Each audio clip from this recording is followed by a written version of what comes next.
안녕하세요. 세상에서 어머니를 가장 존경하는 40대 남자입니다.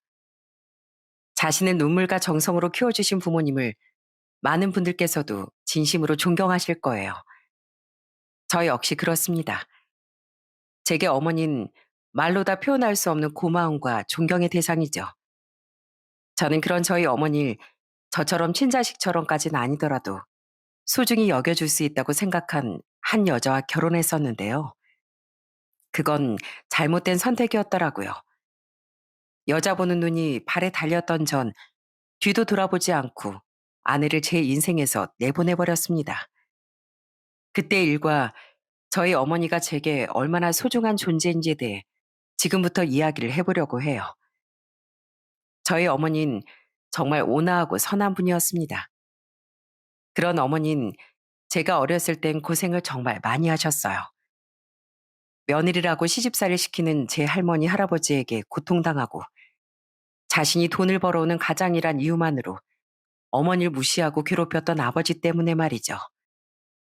그런 어머니는 아버지가 어머니께 손직원까지 시작한 일을 계기로 결국 저와 여동생을 데리고 이혼하셨습니다. 제가 9살 때 외삼촌의 도움을 받아 법적으로 재산 분할과 양육비까지 받아내면서요.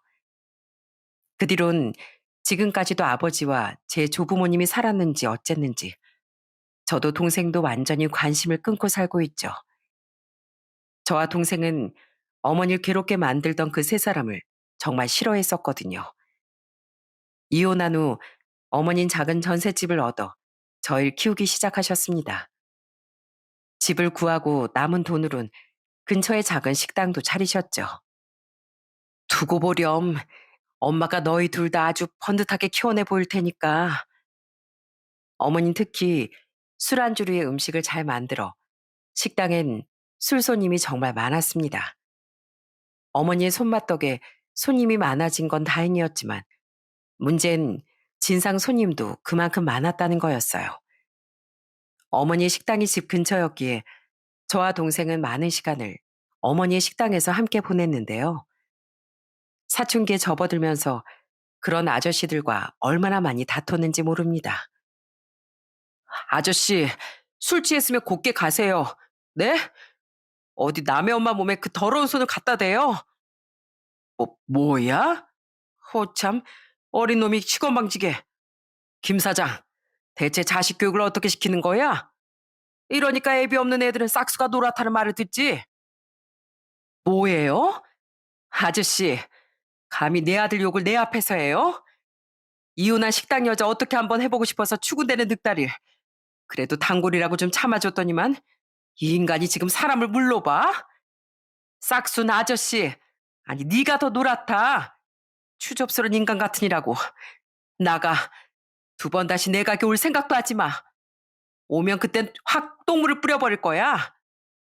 저희 어머니는 평소엔 참 여린 분이었는데요. 자식들이 일만 되면 그렇게 드세고 억세지실 수가 없더라고요. 언젠가 어머니는 사실 저와 동생에게 죄책감을 많이 안고 사셨다고 말씀하셨어요. 당시엔 지금보다 이혼 가정에 대한 시선이 훨씬 냉혹했기에 저와 동생을 손가락질 받게 만든 것 같아 너무 미안했다면서요. 그래서 어머닌 더더욱 자식들 일에 물불을 가리지 않으셨던 것 같아요. 석진아, 미라야, 엄마 말 명심해. 아빠 없다고 무시하는 인간들 코를 확 눌러주려면 첫째도 공부, 둘째도 공부야. 학원비든 뭐든 그건 엄마가 다 대줄 테니까 너흰 공부만 열심히 해. 알았지? 아무리 어머니가 돈을 버셨다고 한들 그 시절에 여자 혼자 자식 둘을 키워내는 게 어디 쉬웠겠습니까? 하지만 어머닌 우릴 공부시키겠다고 밤잠을 설치며 부엌까지 쉬지 않으셨어요. 그런 어머니를 돕는다고 함께 깨어있다가 동생도 저도 야단 맞길 수차례였죠. 차라리 안 잘 거면 공부를 해라. 그게 엄마를 돕는 거다. 하는 말로요. 그런 어머니께 언젠간 반드시 효도하고자 저도 동생도 열심히 공부에 매진했습니다. 그런데 저희가 효도도 제대로 하기 전에 어머니 인생엔 또 다른 시련이 닥쳐왔어요. 어머니, 어제도 제대로 못 주무셨어요? 제가 고등학교 2학년 때부터 어머님 반복되는 악몽을 꾸며 괴로워하셨습니다. 그러더니 또 언젠가부턴 자꾸만 집에서든 길에서든 장사를 하다가도 까무러치는 거예요. 어, 어머니, 어머니, 미라야, 얼른 구급차 불러. 처음엔 저희 어머니께 큰 병이라도 생긴 줄 알고 정말 두려웠어요. 그런데 아무리 검사를 해봐도 병원에선 아무 이상도 없다고 하는 겁니다. 심지어 어머니는 어쩌다 한 번씩은 다리에 힘도 안 들어가고 이상한 헛것이 자꾸 말까지 건다며 엄청난 고통에 휘말리셨죠. 결국 어머니는 이웃의 조언에 따라 용하다는 무당을 찾아가셨는데요. 그 무당은 어머니가 신병에 시달리는 거라고 말했다더라고요. 무당이라니. 엄마가 무당이라고 하면 사람들이 너희를 얼마나 손가락질하겠니? 내 자식들 더는 손가락질밖에 못 둔다. 엄만 절대로 신내림 안 받을 거야. 어머닌 자신을 생각해서가 아닌 저와 동생을 걱정해 신내림 받길 거부하셨습니다. 하지만 날이 갈수록 심해지던 신병에 시달리며 메말라가다 언젠가 한 번은 목숨까지 잃을 뻔하자 그제 어머닌 신내림을 받고 무당이 되셨죠. 식당을 접고 집에서 좀 떨어진 곳에 신당을 차리시면서요. 가까이 신당을 차리면 너희들이 분명 더 놀림받을 거야. 그러니 엄마가 좀 더 수고스러워지는 편이 훨씬 나아. 엄마가, 엄마가 정말 미안하다, 얘들아. 대체 어머니가 뭘 잘못했다고 저희에게 항상 미안해 하셔야 한답니까? 저와 동생은 늘 저희에게 미안하는 어머니가 안타까웠어요. 또한 무속인이라고 괜히 어머니를 피해 다니거나 이유 없는 손가락질을 하는 사람들이 원망스러웠죠. 저는 자식 앞에선 늘 초라해졌던 어머니께서 더는 위축되어 살지 않으시도록 그리고 아무도 어머니를 무시하지 못하도록 반드시 제가 성공해야겠다고 생각했습니다. 그래서 더 코피 터지게 공부한 덕에 저는 서울의 의대에 합격할 수 있었어요. 제 동생 또한 서울의 좋은 대학에 합격하며 어머니의 어깨를 으쓱하게 만들었죠. 사람들이 자식 농사는 기가 막히게 지었다고 다들 나를 엄청 부러워한다. 너희들이 이렇게 잘 커줘서 이제야 이 엄마가 미안함을 좀 덜 수 있겠구나. 저는 긴 수련 과정을 마친 뒤 안과 전문의가 되었습니다. 제 동생 또한 좋은 회사에 들어가 인정받는 직장인이 될 수 있었죠. 저도 동생도 일터가 서울이었기에 우린 서울로 어머니를 모시려고 했는데요. 어머닌 끝까지 단호하게 거절하셨습니다. 난 여기가 좋구나. 신을 모시기엔 이곳이 훨씬 환경도 좋고 서울에서 신당 새로 차리기도 녹록지 않고 꼭 계속 사람들 전 봐주실 필요 없잖아요. 저희가 드리는 용돈으로 편하게 지내시고 어머니께서 기도드릴 신당은 집에 작게 차려두면 되죠. 네? 아직 내 나이가 한창인데 내가 왜 너희들 용돈을 받니? 난 사람들 젊게 봐주는 지금 일도 좋고 나선 서울 가서 살기도 싫구나. 그러니까 내 걱정은 말고 너희 삶을 살아. 엄만 정말 괜찮아. 성공만 하면 어머니를 편하게 호강시켜 드릴 수 있을 줄 알았건만 자식들에게 짐이 되기 싫어하는 어머니 때문에 그러긴 쉽지 않았어요. 결국 저와 동생은 자주 집에 내려가 어머니를 뵙고 가끔 선물이나 용돈을 드리는 것으로 만족해야 했죠. 다행히 저희 고향이 서울에서 2시간 정도 거리로 그렇게 멀진 않았거든요. 대신 어머니를 모시고 자주 여행을 다녔는데 그것만은 어머니가 정말 좋아하시더라고요. 그렇게 시간이 흘러 저는 나이 30대 중반에 결혼을 했습니다. 소개로 만났던 아내는 대기업 직원으로 해맑고 누구에게나 친절했던 사람이었죠. 무당이란 직업에 편견을 가진 사람들도 많았는데 아내는 전혀 그러지 않았어요. 겁이 좀 많은 성격이라 처음 저희 어머니께 인사드리러 갔을 땐 좀 움츠러 들어있긴 했었어요. 아무래도 어머니가 무당이시고 인상도 좀 센 분이었으니까요. 그래도 이후 아내는 저희 어머니께 잘하려고 노력하더라고요. 내가 어머님 같은 팔자를 타고났다면 정말 견디기 힘들었을 거야. 어머님은 정말 대단하신 분인 것 같아.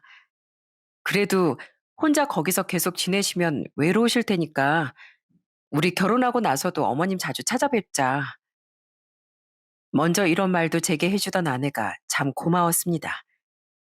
그렇게 저희 어머니와 동생에게도 남들에게도 늘 상냥하고 따뜻했던 아내가 저는 정말 천사 같은 사람이라고 생각했죠. 처가 식구들 또한 저를 정말 좋아했어요. 결혼 전부터도 저를 강서방, 매영 하고 부르면서요. 사위가 의사라고 하면 주위에서 다들 눈이 땡그래져.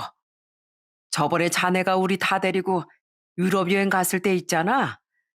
그때 사진을 보고 다들 엄청 부러워했어. 돈 잘 버는 사위덕 톡톡히 보고 산다고 말이야. 나이 들어선 자식 자랑, 사위랑 며느리 자랑이 나게 된다는데 자네 덕분에 요즘 우리가 아주 재미져. 매영, 저번에 생일 선물로 사주신 노트북이요. 성능이 장난 아니에요. 진짜, 진짜 평생 충성하겠습니다. 충성!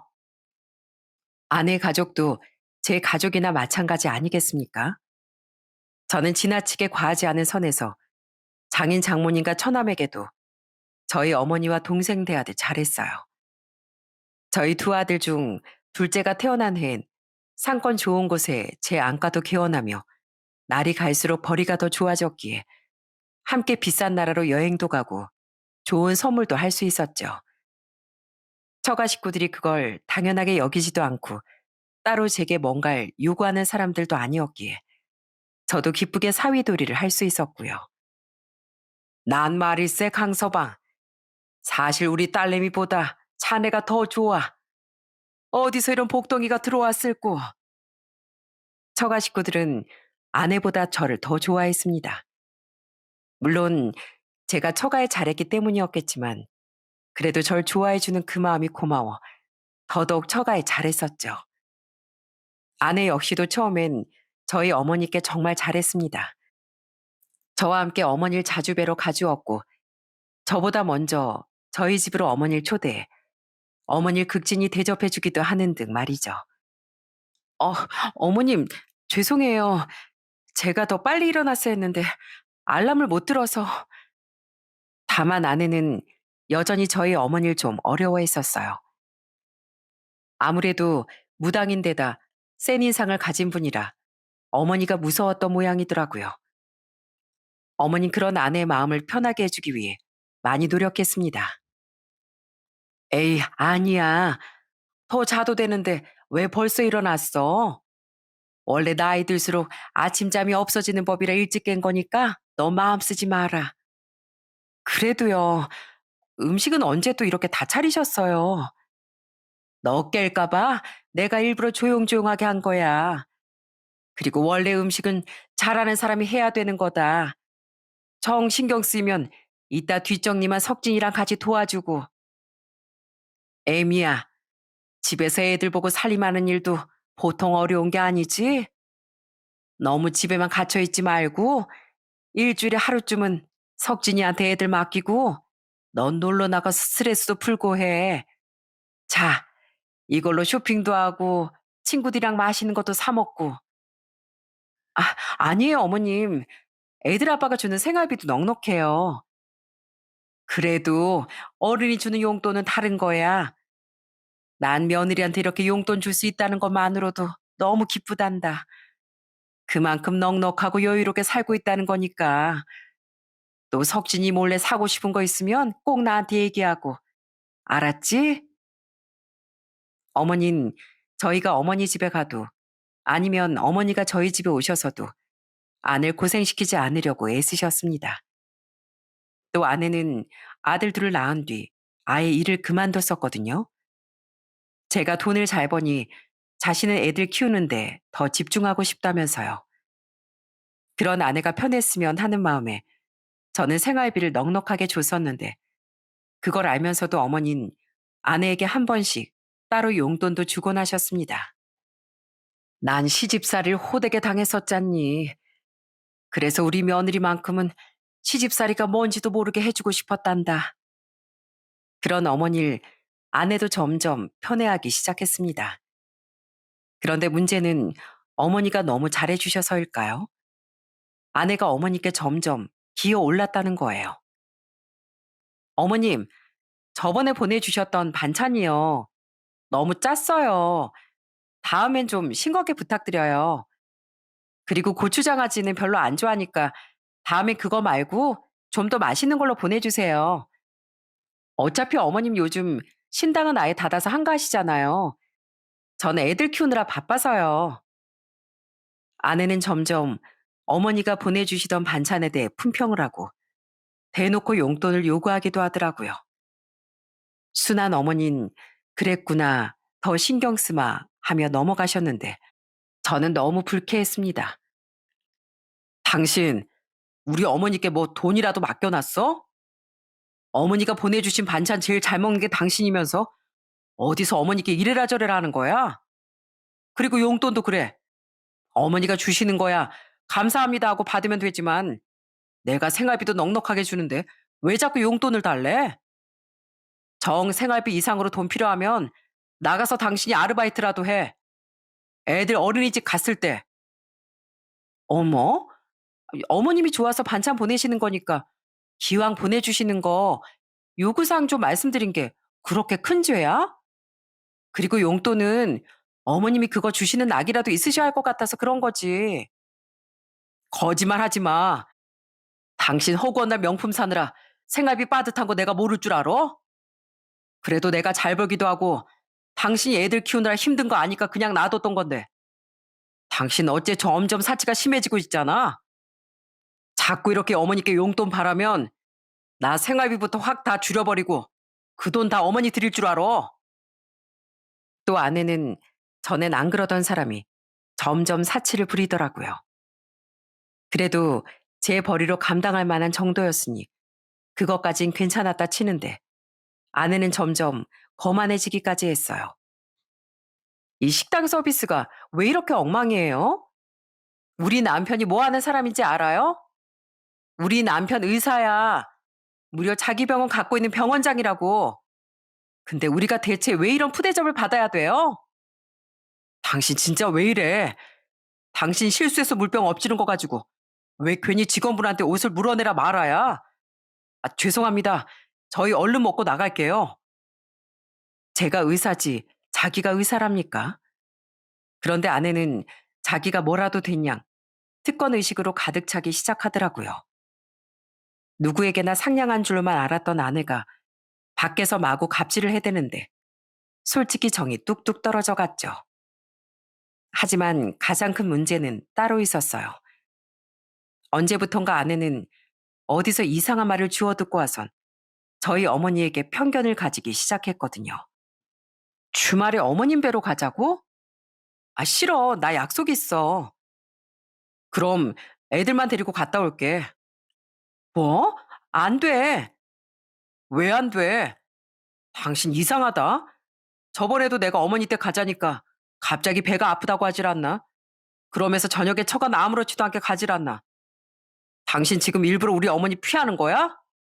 대체 왜? 나도 처가 자주 가는 거 아무 말 없이 가는데 우리 어머니가 뭐 시집살이 시키셔? 음식을 한번 시키셔? 그게 사실은 내 친구가 저번에 그러더라고. 무속인 근처엔 귀신도 많고 안 좋은 기운, 뭐냐 그거, 음울한 기운이 많이 흘러서 다른 사람한테 안 좋은 영향 끼친대. 사람들이 괜히 무당집 자주 가지 말라고 하는 게 아니라니까.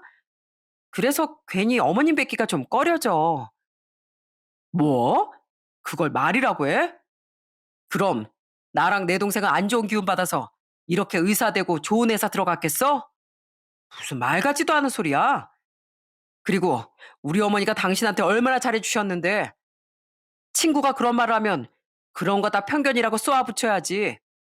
그걸 믿고 어머니 뵙기가 꺼려진다고? 그게 지금 할 소리야? 아니, 물론 예외도 있겠지만, 그, 애들은 특히 그런데 취약하대. 어머님 자주 뵀다가 애들한테 안 좋은 영향이라도 끼치면 어떡해.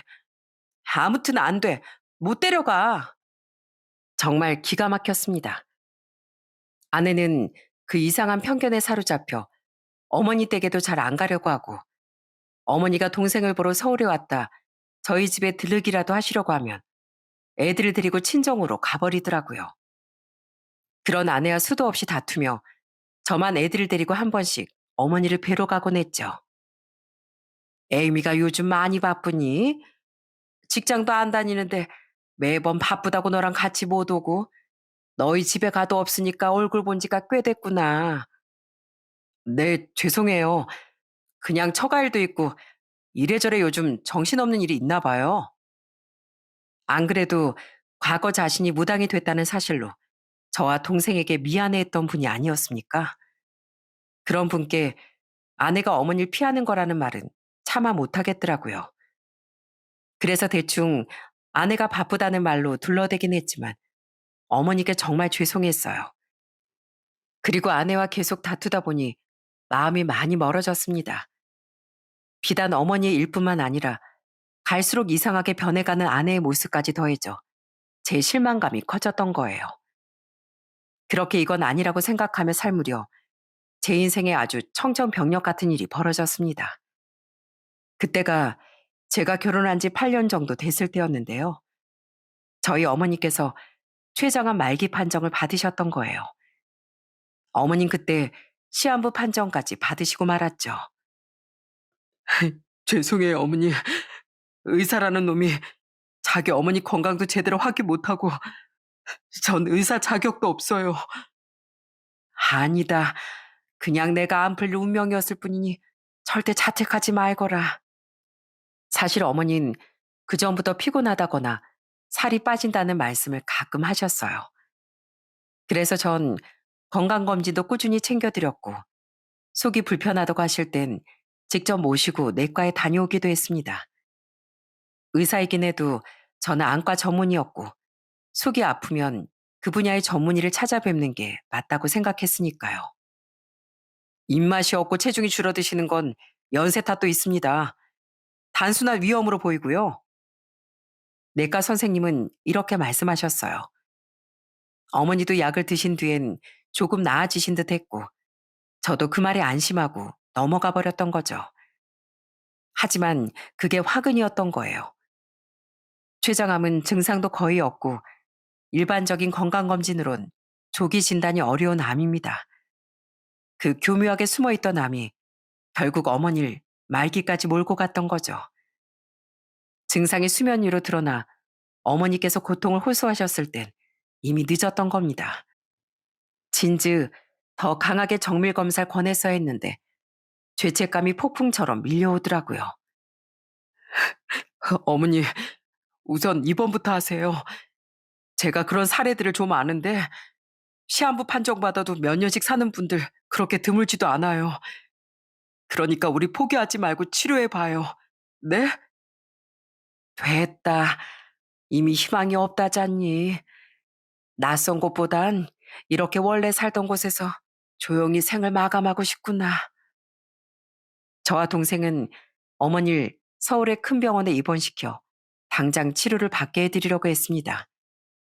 그런데 어머니는 입원도 치료도 심지어 호스피스 병원행도 거절하시더군요. 병원 냄새 맡으며 아프게 치료하는 것보다 이렇게 편안하게 생을 마감하고 싶으시다면서요. 심지어 살던 곳을 떠나기 싫다며 저희들 집으로라도 오시라는 것조차 거절하셨죠. 지금 말고 조금만 더 있다가 너무 아파서 혼자 못 있을 것 같으면 그때 호스피스 병원에 들어가마.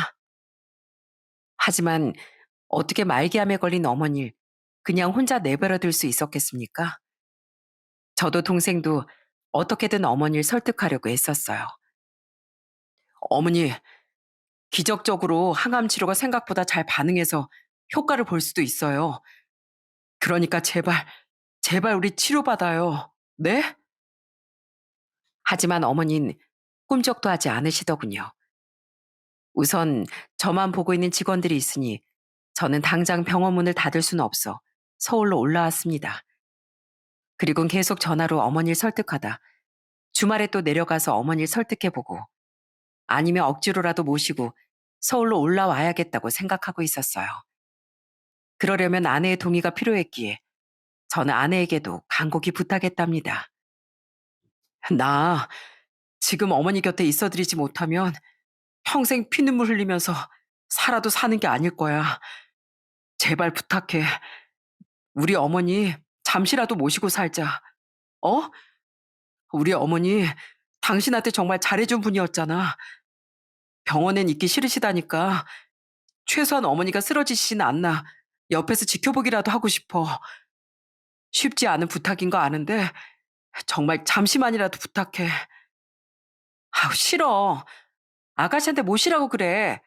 아가씨 혼자 살잖아. 미란 한 달 중에 거의 일주일은 기본으로 지방이나 해외 출장 가는 애잖아. 그리고 아무리 똑같은 자식이고 내가 안과 전문이긴 해도 내가 의사인데 내가 어머니 곁에 있는 게 낫지. 어? 이번만 양보해주면 앞으로 내가 정말 잘할게. 당신 고생 안 시켜. 내가 간병인도 다 부를게. 진짜 싫다니까. 그동안 내 말 뭐로 들었어? 애들 한 번씩 어머니 만나게 하는 것만도 싫은데 암까지 걸린 어머님을 모시고 살아달라고?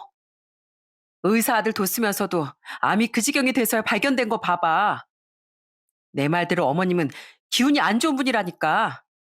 절대 안 돼. 그리고 며느리가 아픈 시어머니 모시는 게 얼마나 힘든 일인 줄 알아? 아무리 간병인이 있다고 해도 당신 지금 이렇게 말하는 거 이혼 사유야. 당신 정말 너무한다. 우리 어머니가 혼자 얼마나 힘들게 나랑 내 동생 키워주셨는지도 다 알고 어머니 사실 날이 그렇게 많이 안 남은 것도 다 알면서 어떻게 그렇게 잔인해? 우리 어머니가 당신한테 얼마나 잘해주셨는데. 몰라. 아무튼 난 싫다고 확실히 말했다. 어?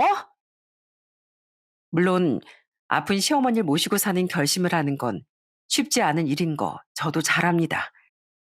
그래도 그렇지 어떻게 저렇게 모질게 저희 어머니에 대해 말할 수 있답니까? 아내 그 남보다도 못한 말에 정말 모든 정이 다 떨어지더군요. 시부모님을 내 부모님처럼 여기기가 쉽지 않다지만 생판 남이었다고 해도 아내처럼 저희 어머니를 그것도 자신에게 그렇게 잘해준 어머니를 외면하지 못했을 거예요. 아내는 더 듣기도 싫다는 식으로 안방으로 들어가 버리더군요. 저는 거실에서 우선 흥분을 가라앉히며 더는 저런 아내와 인생을 함께 할 수 없을 것 같다고 판단했죠. 그렇게 한 20분쯤 지났을까요? 저는 아내에게 이혼을 말하기로 결심했습니다. 그래서 안방으로 향했는데 안에 누군가 통화 중이었는지 안에서 말소리가 들려왔어요. 그런데 자세히 들어보니 그 상대가 저희 어머니인 것 같더라고요. 부정타요. 어머님 보면 저희 애들 복도 다 달아난다고요. 사실 전 처음부터 어머님 별로 안 좋아했거든요. 무당이라니. 생각만 해도 괜히 찝찝하잖아요. 그래도 애들 아빤 좋으니까 앞에서는 어머님 존경하는 척, 좋아하는 척 했는데 척하는 것도 잠깐이지. 계속은 못 하겠더라고요. 그 와중에 애들 아빠가 어머님한테 용돈도 못 요구하게 해서 얻어낼 것도 없으니까 그동안 어머님을 피했던 거고요. 제가 어머님을 얼마나 찝찝해하고 안 좋아하는지 이젠 확실히 아시겠죠? 그러니까 손주들 보고 싶다고 서울 온다는 전화 앞으로 저한테 두 번 다신 하지 마세요. 멋대로 올 생각도 절대 마시고요. 당신 지금 우리 어머니한테 뭐 하는 짓이야? 정말 경악을 했습니다. 들어보니 어머닌 조금이라도 건강할 때 손주들이 보고 싶으니 저희 집으로 가도 되냐는 전화를 아내에게 하신 모양이었어요. 어머닌 제 말만 듣고 아내가 바쁜 줄 알고 직접 서울로 올라오려고 하셨던 거죠. 처음엔 이게 무슨 대화 내용인가 싶어 잠시 얼이 빠져 있었는데요. 듣다 보니 이 여자가 미쳤나 싶어 소리를 빽 지르며 방으로 들어갔습니다. 그때 이미 아내는 멋대로 전화를 끊은 뒤더라고요. 내가 뭐? 아내는 잠시 당황한 듯 했지만 이내 더 고개를 빳빳이 치켜들더군요. 저는 이성을 잃고 아내에게 다가가 냅다 뺨을 후려쳐버렸습니다. 그리고 놀라서 뺨을 부여잡고 있던 아내에게 버럭하고 소리를 질렀어요. 처음부터 다 연기였다 이거지? 당신은 처음부터 내가 의사라서 좋아했던 거야. 당신은 변한 게 아니라 원래 속내는 속물이었던 거야. 맞지? 당신 같은 여자가 진짜 좋은 여잔 줄 알고 결혼한 내가 정신 나간 놈이었어. 감히 우리 어머니께 말을 그따위로 해? 지, 지금 나 쳤어? 솔직히 내가 뭐 틀린 말 한 것도 아니잖아. 그래, 나 어머님 처음부터 별로 안 좋아했다. 그건 미안하지만 그래도 나도 잘하려고 노력한 건 사실이잖아. 그리고 이렇게 확실하게 말해둬야 어머님이 당신만 믿고 은근슬쩍 이 집에 못 들어올 것 같아서 그랬다. 왜? 당신 애들 아빠라는 사람이 애들 걱정은 안 돼? 애들 걱정? 당신은 그냥 어머니 보기도 싫고 모시기도 싫어서 계속 애들 핑계 댄 거잖아. 오늘 당신 하는 행동 보니까 답이 딱 나오는데 어디서 애들들 먹여? 뭐? 복이 달아나? 내가 당신 복부터 차줄게.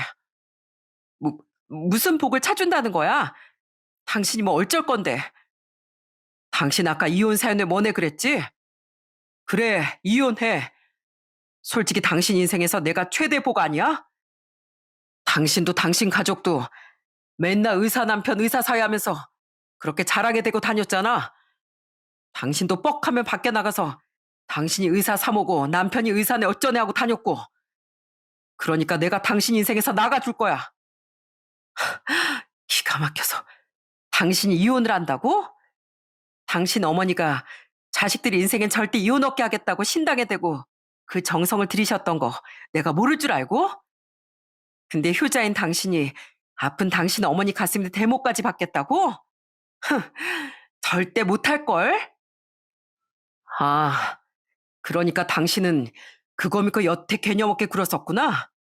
아니, 난 무조건 이혼할 건데 내 어머니를 지나가는 개만도 못한 취급하는 당신 같은 여자랑 고통받으면서 사는 게 더 큰 불효니까. 그러니까 당장 이 집에서 나가. 내 돈으로 마련한 내 집에서 당장. 당신은 이 집에 살 자격도 없어. 기가 막혀. 그래, 이혼해. 이혼하자고 하면 누가 무서울 줄 알고? 대신 애들은 내가 데려갈 거야.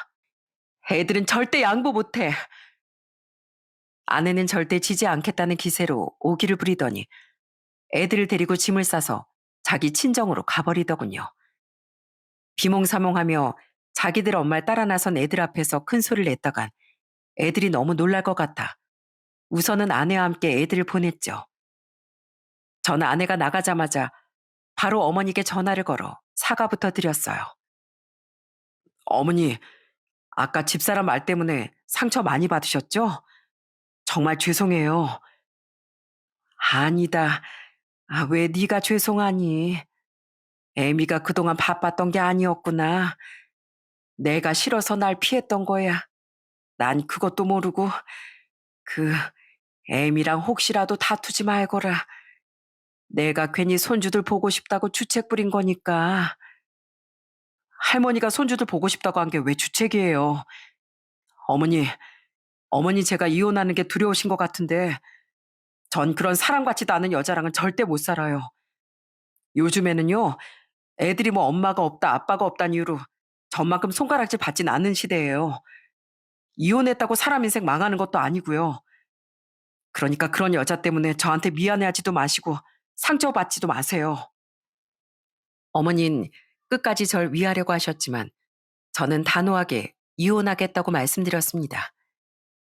살면서 자식들만은 끝까지 행복한 가정을 꾸려가길 원했던 어머닌.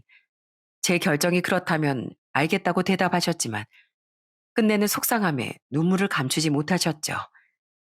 그런데 잠시 뒤 생각지도 못한 이들이 저희 집에 찾아왔더군요. 그건 바로 처가 식구들이었어요.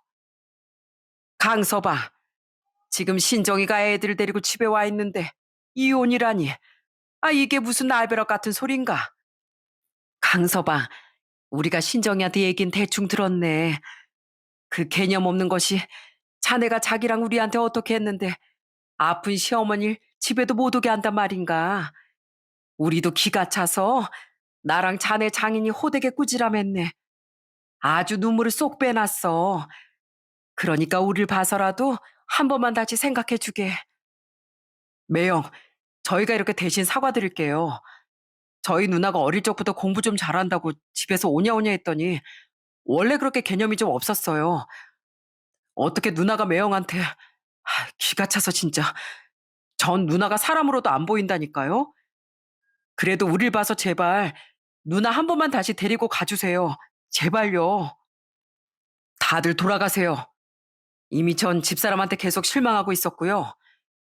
오늘 집사람이 어떤 사람인지 그 밑바닥까지 확실하게 봤습니다. 저는 그런 이기적이고 못된 여자랑 더는 살고 싶지 않아요. 저희 어머니가 저한테 얼마나 소중한 존재인지 잘 알면서 감히 그따위로 행동한 애들 엄마가 저 더는 사람으로도 안 보이거든요. 그러니까 다들 돌아가세요. 처남, 얼른 부모님 모시고 가. 앞으로 잘 지내고. 매영, 매영. 강서봐.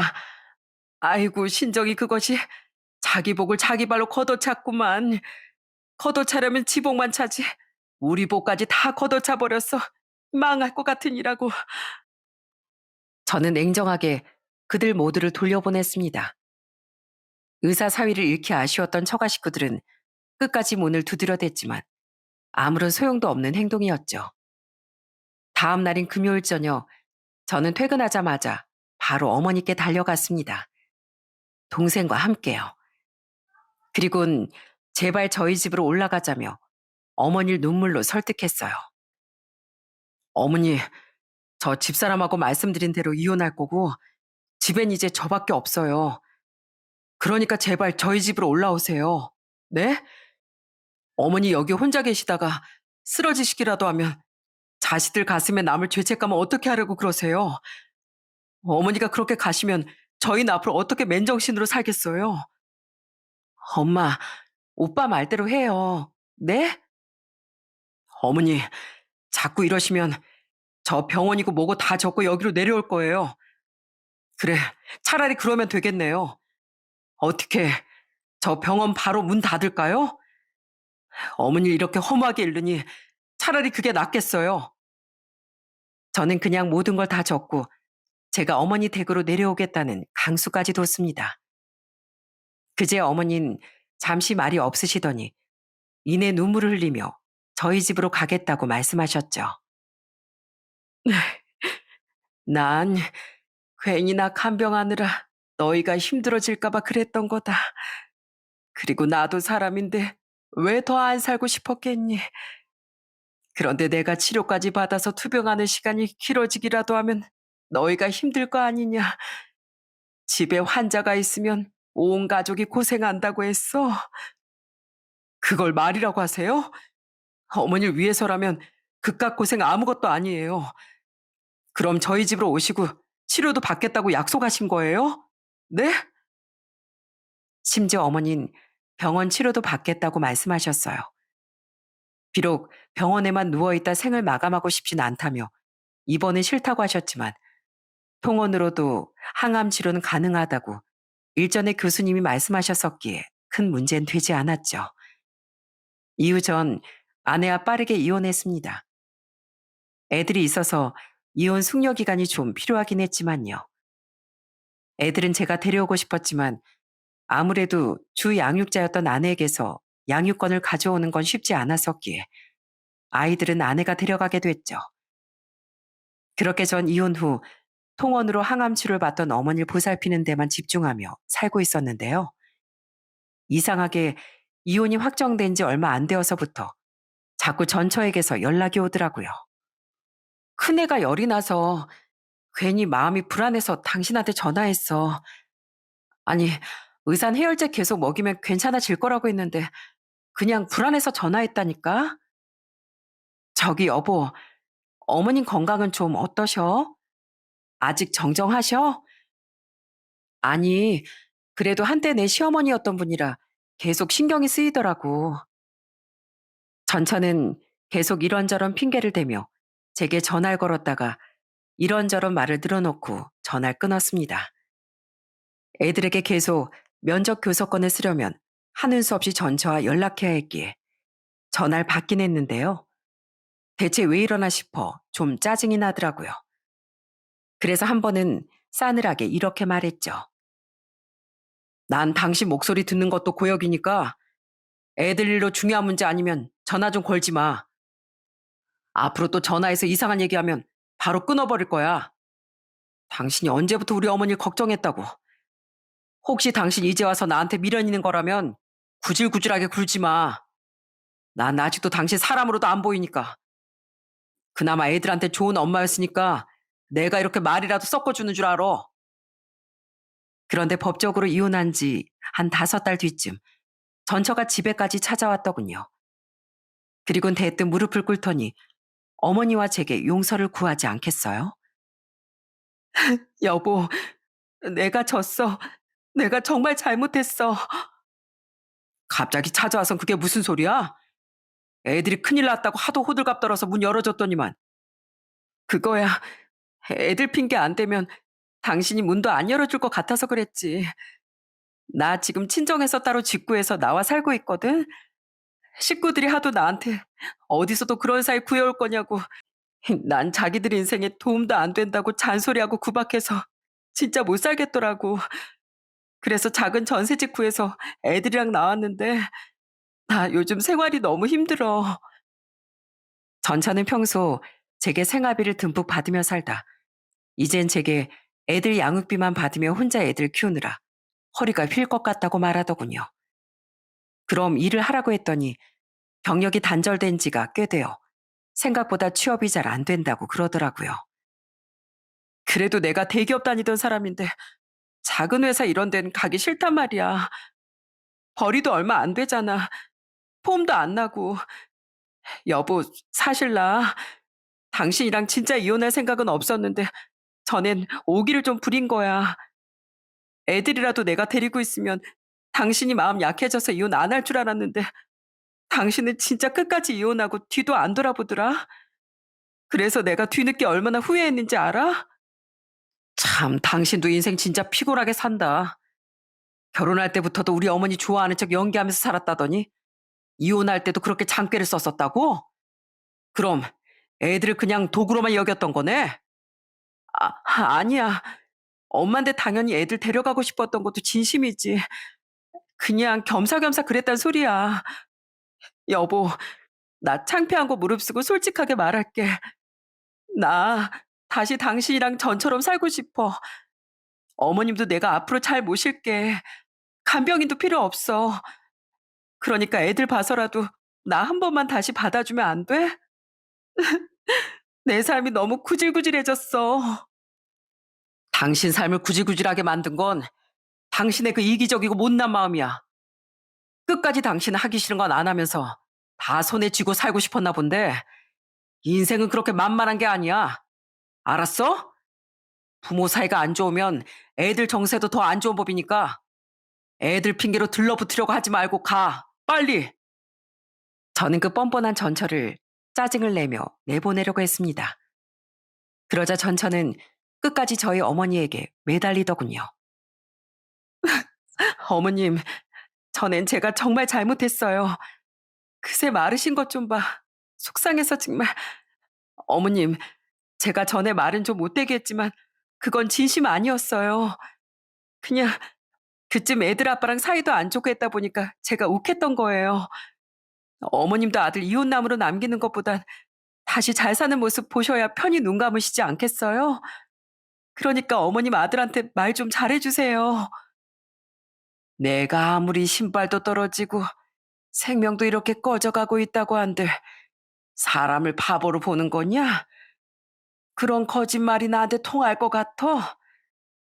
그리고 네 말대로 나는 내 자식들만은 끝까지 가정을 지키고 살았으면 했다.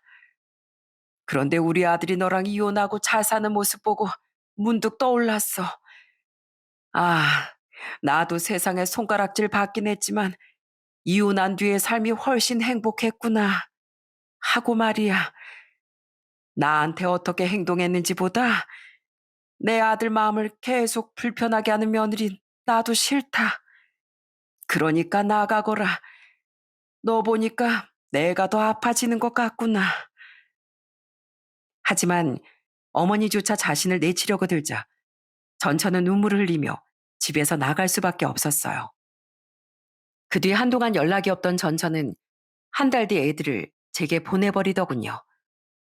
자긴 도저히 혼자선 애들을 못 키우겠다면서요. 그렇게 애들을 아낀다 어쩐다 하더니 그렇게 엄마로서의 책임감도 없는 한심한 사람이었던 거죠. 그렇게 아이들을 제가 키우게 된 지도 벌써 반년, 전처와 법적으로 남남이 된 진 1년이 다 됐습니다. 다행히 처음엔 전처로 인해 상처받았던 아이들은 많이 밝아진 상태예요. 엄마의 빈자리는 고맙게도 제 동생이 찾아와 조카들을 챙겨주며 채워주고 있죠. 그리고 전처의 소식은 건너 건너 한 번 들었었는데 전처는 지금 작은 소기업에 들어가 일을 하며 살고 있다고 하더군요. 아무리 학벌이 좋고 대기업 출신이라고 해도 경력이 단절된 지도 몇 년 됐고, 원래 대기업은 한 번 나오면 능력이 뭐 특출나지 않는 이상 다시 들어가긴 하늘의 별 따기라잖냐.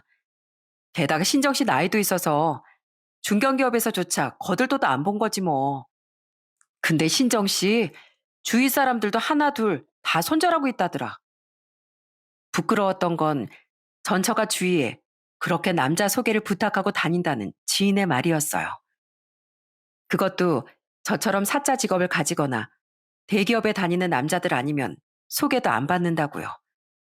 아직도 전처는 돈 잘 버는 남편 만나 편하게 살던 과거의 영광을 떨치지 못했던 거죠. 하지만 이젠 대기업 직원도 아니고 한 번 이혼해서 비양육 중인 애들까지 둘이나 있는 여절, 미혼인데다 잘나기까지 한 남자 중 누가 소개받으려고 했겠습니까? 전처는 지금껏 제대로 된 소개도 한번 받지 못하고 오히려 주제도 모른다며 손절만 당하고 있다고 하더군요. 그런 사람이 바로 제 전처라니 이야기를 듣는 내내 너무 창피했죠. 그래도 우리 애들 엄마인데 제발 앞으론 전처가 더 이상 부끄럽게만이라도 살지 않았으면 좋겠다고 생각했어요.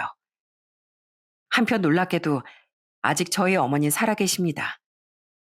이미 교수님이 언급하셨던 시한부 기간도 훨씬 지났는데도요. 그것도 아직 조금씩이나마 일반식을 드시고 스스로 거동도 하며 짧게 산책도 하실 수 있을 정도로 건강이 양호하신 상태예요. 초기 항암 치료가 생각보다 정말로 잘 반응했고 전이는 있었지만 주요 장기 기능엔 아직 큰 영향이 없었던 게 이런 기적을 불러왔다고 담당 교수님이 말씀하셨죠. 이런 기적에 저도 동생도 그저 감사할 따름이었고요. 그렇다고 어머니가 기적적으로 전보다 더 건강해지셨다는 건 아닙니다. 어머닌 조금씩 쇠약해지고 계세요. 마르기도 많이 마르셨고 스스로도 조용히 하나둘 생을 정리해 나가시는 것 같더라고요. 그런 어머니를 보면 마음이 아파 동생도 저도 남몰래 눈물을 흘리길 수차례였죠. 어머니, 우리 아파트 근처 한 바퀴 돌고 와요. 오늘 날씨가 제법 선선해서 평소보다 좀 오래 걸어도 좋을 것 같아요. 얘들아, 너희들도 같이 나가게 양말 신어. 형아, 오늘은 내가 할머니 손잡고 걸을 거야. 또 순서 새치기 하기 없기? 그래도 우리는 어머니 앞에선 최대한 밝고 의연한 모습을 보이려고 노력하고 있습니다. 그리고 나중에 최대한 덜 후회할 수 있도록 지금 할 수 있는 최선을 다해 어머니께 효도하고 있답니다. 앞으로도 그렇게 살아갈 생각이고요. 다행히 아이들도 저희 어머니를 많이 좋아해서 어머니는 자주 웃으며 이렇게 말씀하시곤 해요. 그래도 손주들 얼굴은 원 없이 보고 갈 수 있어서 더할 나위 없이 좋구나. 나는 복 받은 사람이야. 비록 남편 복은 없었고 삶도 고단했지만 그래도 자식 복, 손주 복은 타고났잖니. 엄만 내가 참 좋은 인생을 살다 간다고 생각한다. 그러니까 나중에 내가 떠나더라도 너무 가슴 아파하지 마렴. 분명 호상일 테니까. 웃는 얼굴로 자신이 눈을 감은 이유를 염려하시는 어머니의 말씀에 그저 전 입술을 꾹 깨물 수밖에 없었어요. 언제까지 이 기적이 이어져서 어머니가 한쪽엔 제 손을, 한쪽엔 저희 애들 손을 잡고 산책을 하실 수 있을지, 저와 동생이 어머니께 효도하는 행운을 누릴 수 있을지 모르겠습니다. 제가 할 수 있는 일은 그 기적이 가능한 한 오래도록 이어지길 바라며 의사로서 할 수 있는 최대한의 보살핌을 그저 어머니께 드리는 것뿐이겠죠. 저, 여러분, 조심스레 하나만 제가 부탁을 좀 드리고 싶습니다. 아주 잠시만 시간을 내어 저희 어머니께서 하루라도 더 건강하실 수 있도록 바라주시면 진심으로 감사하겠습니다. 기왕 찾아와 준 김에 기적이 하루라도 더 저희 어머니 곁에, 저희 가족 곁에 머물러 주길 말입니다. 그리고 저와 어머니와 마찬가지로 누군가의 자식이자 누군가의 부모이기도 할 여러분께도 저희와 같은 기적이 곁에서 숨쉴 수 있길 저도 진심으로 바라겠습니다. 마지막으로 꼭 덧붙이고 싶은 말이 있는데요. 물론 모든 가정엔 저마다의 사정이 있기 마련이지만 자신에게 잘해준 배우자의 가족을 마찬가지로 존중해 줄 줄 모르는 사람은 결국 자신 또한 배우자에게 존중받지 못하게 됨을 이 사연의 끝에 꼭 말씀드리고 싶네요. 여태 미련이 한가득인 채 후회하며 살고 있는 제 전처처럼요. 그럼 전 이만 여기서 인사드리겠습니다. 들어주셔서 감사합니다.